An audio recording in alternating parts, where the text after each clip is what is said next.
Avenue. Online users block. The online users block shows who is currently logged into the course. This provides an invaluable way for instructors to contact learners in real time, and for learners to contact instructors or classmates when they are online.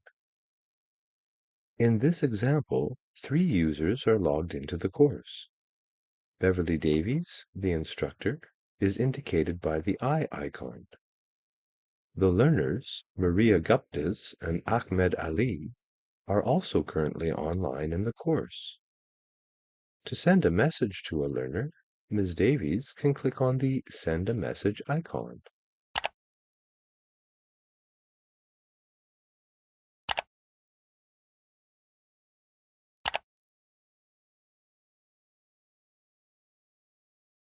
If you hover over a user's name, you will see how long it's been since they've been active online.